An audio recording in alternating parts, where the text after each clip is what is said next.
Hey, hello everybody, and welcome to our Spring Lunch and Learn series.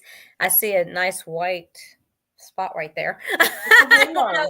I think that's one of my lights. It's one of your angels, girl. That's what it is. It's interesting. I've not seen that before. Strange.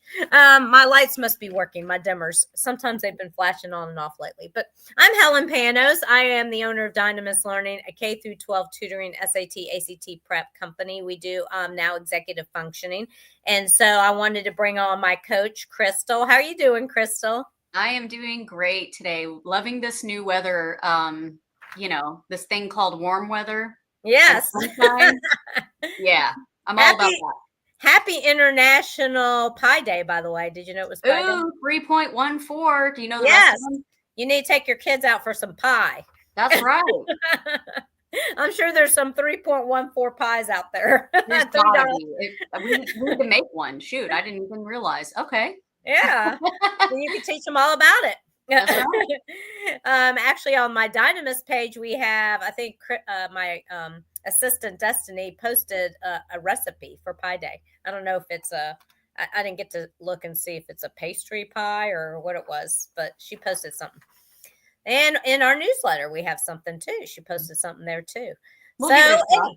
Anyhow, we are here to talk about how to help your child find methods of organization that works best for them.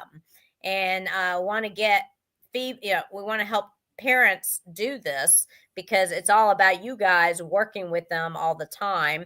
And I think there's a little bit, we don't want to use the cookie cutter kind of approach. So we want to talk about some other things because, a lot of people hear about and say organization. Oh, I know a lot about that. But, you probably have heard things like how to maybe organize files or how to organize, I don't know, your stuff on your computer possibly. But this is a little bit different, I would say.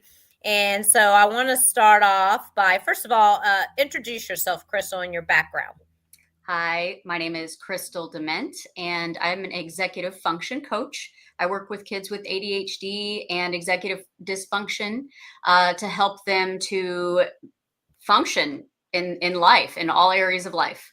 And so that's why I'm here. I've been doing this for about 4 years officially, but before that, I worked in business management and HR, where I was helping employees with this. And I've basically been dealing with it my entire life.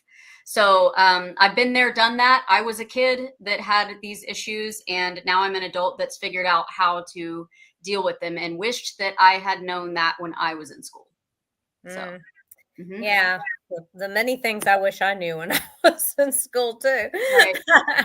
So organization is a top struggle for middle and high school students, which is mainly what we deal with. We know a functional workspace is very important. That reminds me, I need to go clean up my desk this weekend. So let's forget this cookie cutter way that we all have been taught, parents, that may or may not work for your child.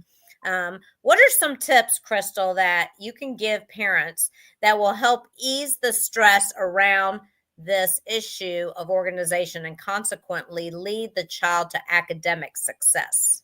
Okay, so there are many ways to do this, but where I usually start with people is first explaining how the mind works with executive dysfunction. So, organization, yes, you can say this goes here, this goes here, this goes here.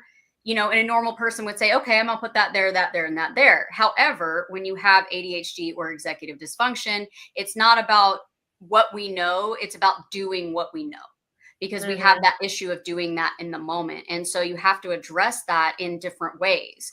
One of the ways that you can address that is by, using, like, say if we're setting up a workspace, right? You can use different little baskets and things to organize things on the desk. You can use labels. I have a label maker. I love the thing. My daughter, she has severe executive dysfunction. And so we love the label maker. It reminds all of us to put it back where it goes. And you'll see this also, like when you're working with really young children, maybe printing out a picture of where something goes and putting it where it goes. And that way it uses, instead of them having to look at it and read it, because that takes a lot of mental energy to do. They see a picture and that's where it goes. Or you color code things like this thing goes here. And so it just depends on what your particular organization needs to look like on your desk. But for instance, I have everything that has to do with my kids' schoolwork goes in a green folder. And I remember that, and then I can reach immediately for the green folder, because if you give me a file cabinet and you tell me, hey, go through all those files and find the thing, it's difficult, and I will do it because I have grit and determination. But at the same time, everything being color coded is probably the easiest thing to do. And it would take longer to find it, right, in the file cabinet. Absolutely. You're working with somebody, if not yourself, that needs things to be on the fly. We need things to work quickly because we don't have the patience to sit and do things, because by the time you reach for, or you go reading halfway through a word, you're already on to something else. And so, like I said, labels work. They work really well. But if you can color code things, or if you can make something like a touch and feel, something tactile like a basket, to keep certain things like, hey, this is your work that you need to do. And then you have the done pile, things like that's definitely going to help with that type of organization. I was out in East Cobb last month, and they're actually doing the meeting today, but we had this, so I couldn't go. But a lady that was speaking she does organization of homes. And so she had this little machine. I think she said she got it from Amazon. I want to say it was a Panasonic. I don't know. It looked like a Panasonic Polaroid camera or something. And it makes labels. You type it up, and you put the labels in there, and it just runs it out. It was great. So she was telling us how to organize, things in your pantry and in your closet or whatever. But you're right about that. I would say an ADHD child especially is not going, even me sometimes. I'm like, okay, now where did I put that key? I'm supposed to hide it somewhere, but then I got to remember where I hid it. So ADHD kids, I would say, yeah, they're not going to remember. And what I did a couple weeks ago when I was at a kindergartner's house in East Cobb, where one of my tutors is tutoring, I said, I don't understand why she's not doing her homework. You all asked for us to give her homework. My tutor gives her homework. She doesn't do it. Yeah. And so I asked the father to get a red folder, speaking of color coding, and to put the homework in the red folder and lay it right here. They have a round table, and lay it right there on the round table so she can't forget that that's where the homework is. Because she told me when I asked her, why have you not done it? She says, I forgot. Yes. And it won't be, you could even take a little bit of tape. I know it almost sounds ridiculous, but it almost needs to be this way, where you can take tape and tape off an area where that folder is supposed to go. And if the folder is not there, then we need to go find it immediately. And that be, of course, start small. Don't go label your entire house immediately. Start with small spaces first and get used to using the smaller spaces and then adding the labels later. I actually was looking around because I have my label maker. Usually I have a spot for it right here, and it's not there because somebody has my label maker in this house and they're out there making a label for something, that's just kind of funny. It's ironic, that's the thing that, actually it moved up here. Hold on. I'm going to grab this thing so you can see it. You have to see this. Sure. Okay. So was it one of these? Yes. Yes. This is called the Brother. It's called the Brother Touch. Yeah, it's been through a lot. But I've had this for a long time, and I use it a lot. Like that's what she was saying. She uses it a lot, especially if normally you would think that they would remember where they go, like the silverware drawer. Surprisingly, even as an adult, I will go for the wrong drawer in my own home for the silverware. It's weird, unless something is labeled. And so if you have a whole house full of executive dysfunction, then it's really, really a good thing to label everything, because everybody knows where everything goes. And that's going to keep the chaos to a minimum. And really teaching them from young, like kindergarten, pre-K, to pick up their toys. And then let's say you have baskets for certain toys, maybe all the, I don't know, whatever. Maybe you have several kids and one kid has this basket, that basket, whatever. Or you're just trying to organize the toys into, here's the games, here's the cars, here's the whatever. It's not a bad idea to label those so the kids, and you're not constantly talking to them and going, hey, pick that up, put that in that basket. Right. Hey, no, pick this up, put it in that. It's all nonverbal. You teach them one time where it goes, and that's it. It's done. They know where to do it, when to do it. Hey, that's how I would run my house. Right. And so I used to, we used to travel for my husband's job when my daughter Penny, she was 3. And I had little container systems that were clear. So she could see what was inside them, and she would take one container and dump it out and play with whatever was inside. And the rule was to pick it back up, put it back in that container, and put it back. And so each container had its space because we had very little space. And the good thing about having small space is learning these lessons, and having those little spaces was the best way to organize things, and being able to see things is another thing. You'll notice that a lot of people with, ADHD and executive dysfunction, like they'll have kind of a messy space, but they can see all their stuff.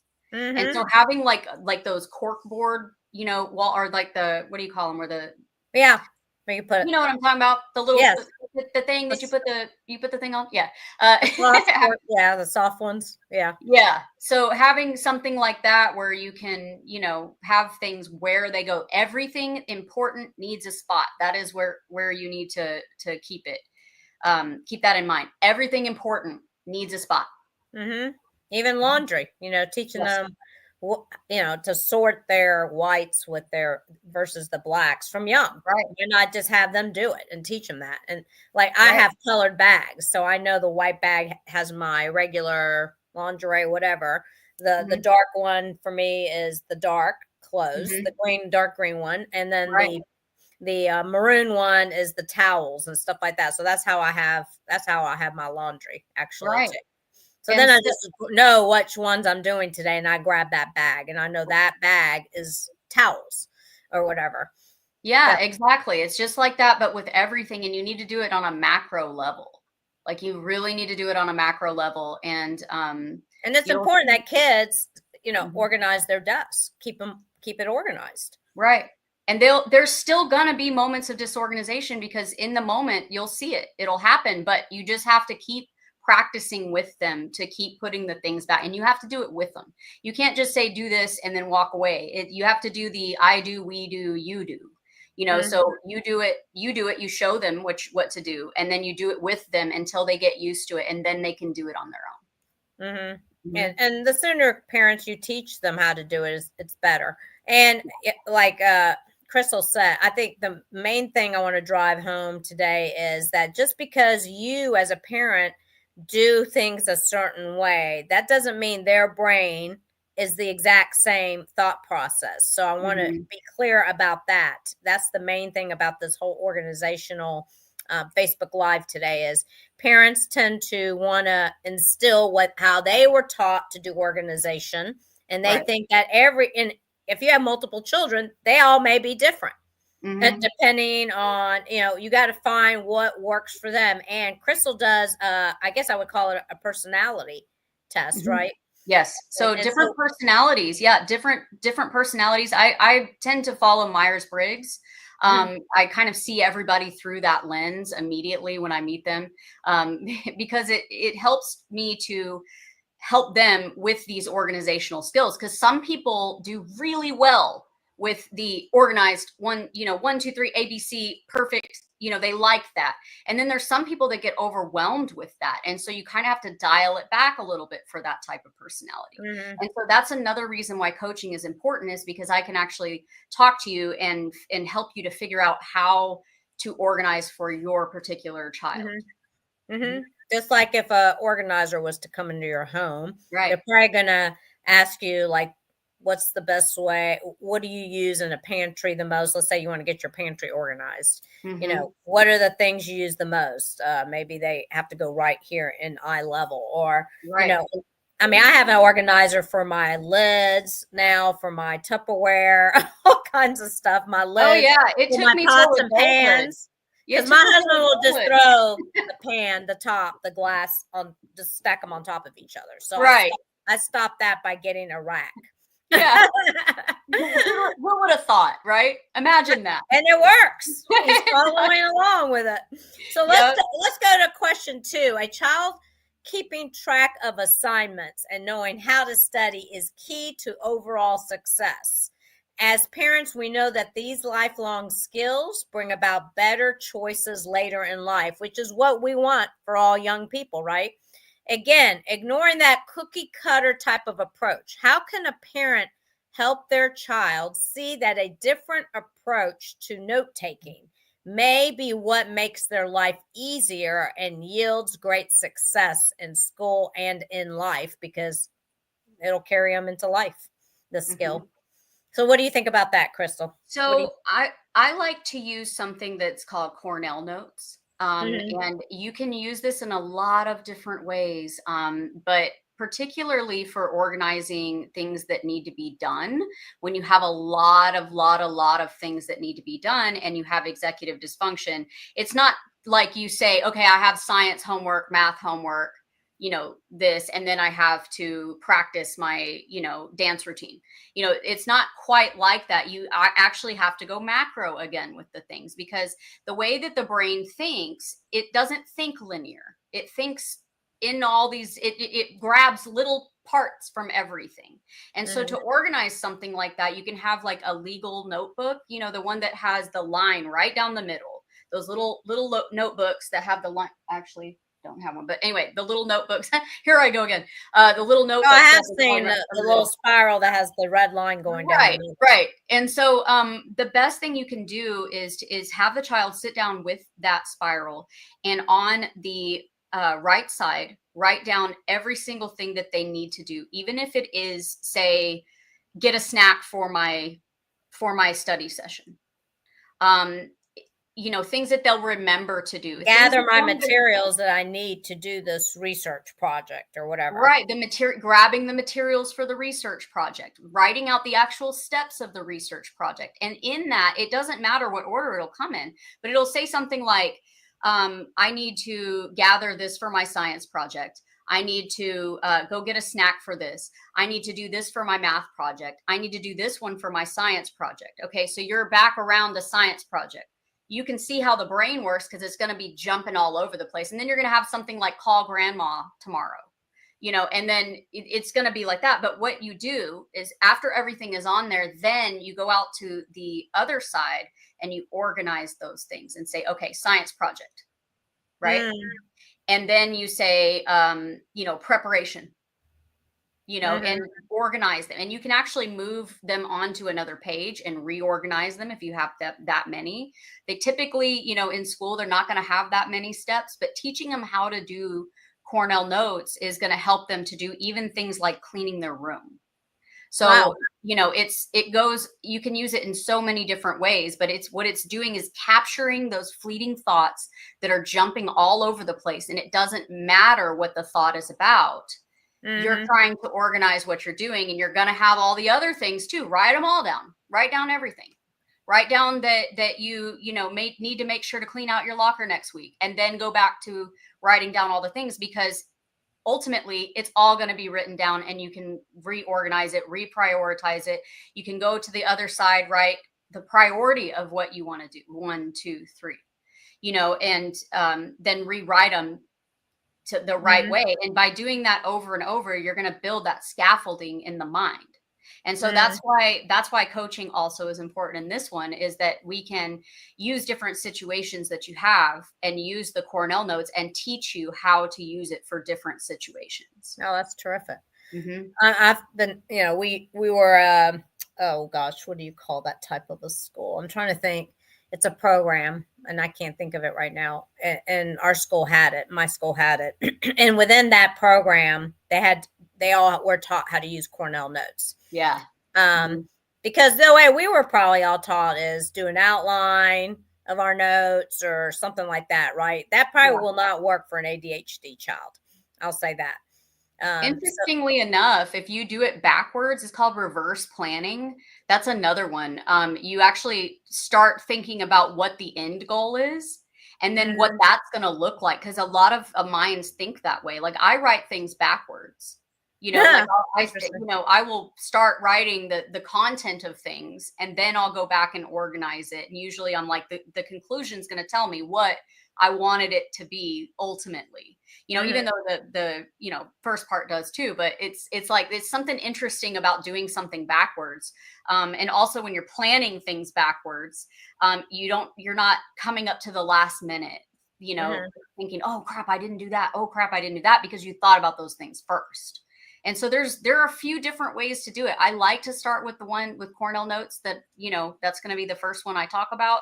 I don't like to throw them all at everybody, but there are many ways to do it. And it just depends on the child. If the child's not taking to the first one, then we can go to the second, and then the third, and the fourth, until we figure out what works for that mind. Great. That's awesome.